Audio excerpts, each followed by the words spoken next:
कराड तालुक्यामधील विमानतळ हद्दीमध्ये एक जिहादी प्रवृत्तीचा डॉक्टर म्हणजे ज्या पद्धतीनं आपण 8-15 दिवसापूर्वी बघितलं, दिल्ली येथील आपली घटना ताजी आहे, त्याच पद्धतीचा एक डॉक्टर नदाब या जिहाद्यानं हिंदू समाजातील मुलीचा विनयभंग किंवा विविध चाळे करून त्या दवाखान्यामध्ये तिला त्रास देण्याचा प्रयत्न केला। सर्व कराड तालुक्यातील त्या पंचक्रोशीतील सर्व नागरिकांना असं वाटतंय की तो डॉक्टर हा 100% बोगस डॉक्टर आहे। मी त्या विभागातील बऱ्याच नागरिकांकडून माहिती घेतली तर असं लक्षात आले की अनेक 2-3 ठिकाणी अशाच पद्धतीचे डॉक्टर म्हणजेच बोगस डॉक्टर जेणेकरून जिहादी प्रवृत्ती मनात आहे आणि हिंदू मुली असतील, महिला असतील, त्यांना त्रास देण्याचा प्रयत्न।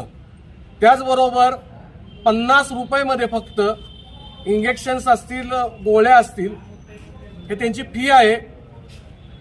सर्व नागरिकांना अशी शंका आहे की हिंदू समाजाला नपुंसक बनवण्याचा एक प्रकारचा डाव आहे।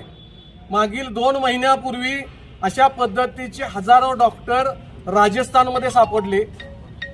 त्याच पद्धतीचा जिहादी डाव हा कराड तालुक्यामध्ये चालू आहे का, असं आम्ही सर्व हिंदुत्ववादी संघटनांना वाटत आहे। मी सर्व या तालुक्याबरोबर जिल्ह्यातील सर्व ग्रामीण भागातील नागरिकांना आवाहन करू इच्छितो की अशा पद्धतीचे जिहादी डॉक्टर जर आपापल्या विभागामध्ये आपल्या गावामध्ये असतील तर 100% तक्रार करावी। त्यातील ज्या हिंदुत्ववादी संघटना आहेत किंवा ज्या ग्रामपंचायती आहेत, त्याचबरोबर गणेश मंडळ आहे, शिवजयंती उत्सव मंडळ आहे, दुर्गादेवी उत्सव मंडळ आहेत, यांना लगेच तातडीनं त्यांना सांगावं की अशा पद्धतीचे जिहादी डॉक्टर आपल्या विभागामध्ये आहेत, अशा पद्धतीचे कृत्य करू शकतात। हिंदू समाज वाढू नये हा एक प्रकारचा डाव या जिहादी प्रवृत्तीकडून होण्याची शक्यता आहे। आम्ही आज पोलीस स्टेशनमध्ये विविध संघटनांच्या माध्यमातून निवेदन दिलेले आहे की हे जर दवाखाना बंद नाही झाला, त्या जिहाद्याला जर चांगली कडक कारवाई त्यावर झाली नाही तर 100% 2 दिवसात आम्ही या ठिकाणी पुन्हा एकदा बसू आणि उपोषणास बसू।